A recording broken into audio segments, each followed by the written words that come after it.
Hey, John Jones here, another great edition of Tuesday Morning Coffee.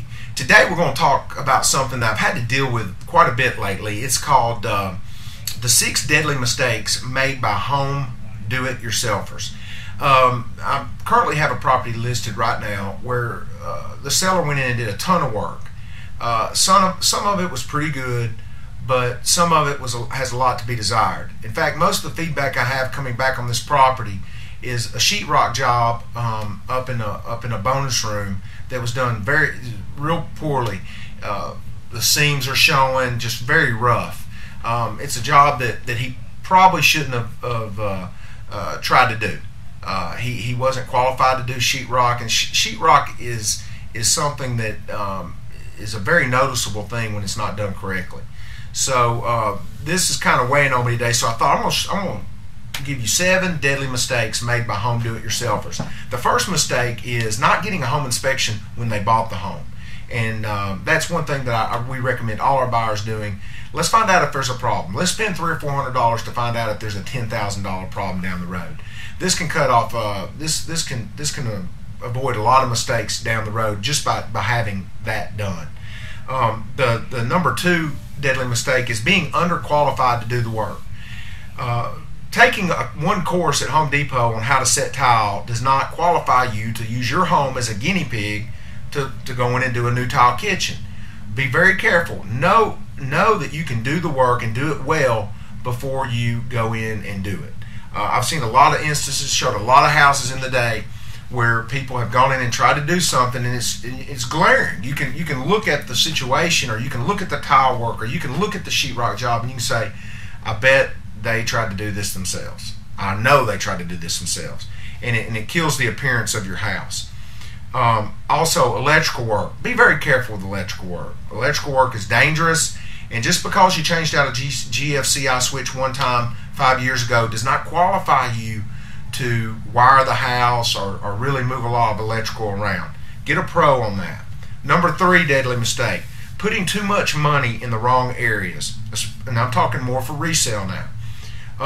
Number 1, know your market. Know what you can get away with. If your home is only a 3-year-old home, it's probably not a good idea to go in and totally redo the kitchen. You'll spend a lot of money that you won't get back anytime soon if you do that. If you're not going to move in a while, you're going to live there the rest of your life, who cares? Do it if it makes you happy. But if you're thinking about resale, be very careful about where you put your money.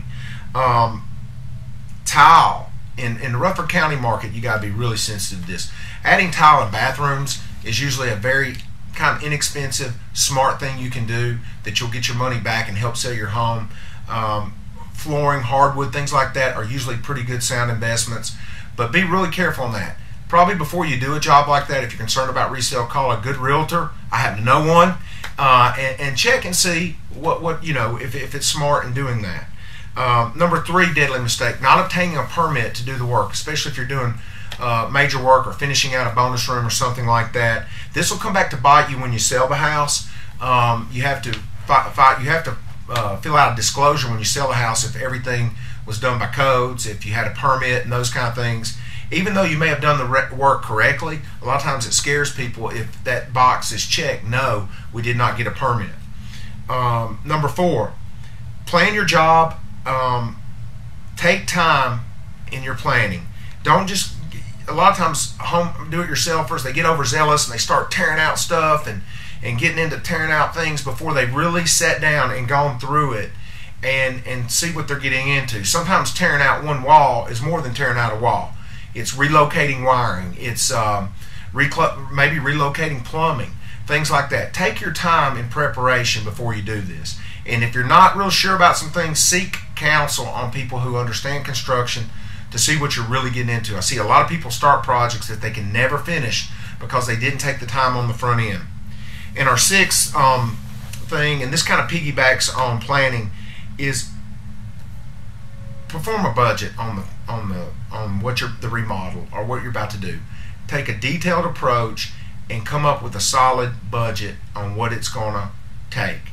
The last thing you want to happen is a $5,000 job turn into a $12,000 job, because what happens, and I've seen it happen time and time again, the job never gets completed.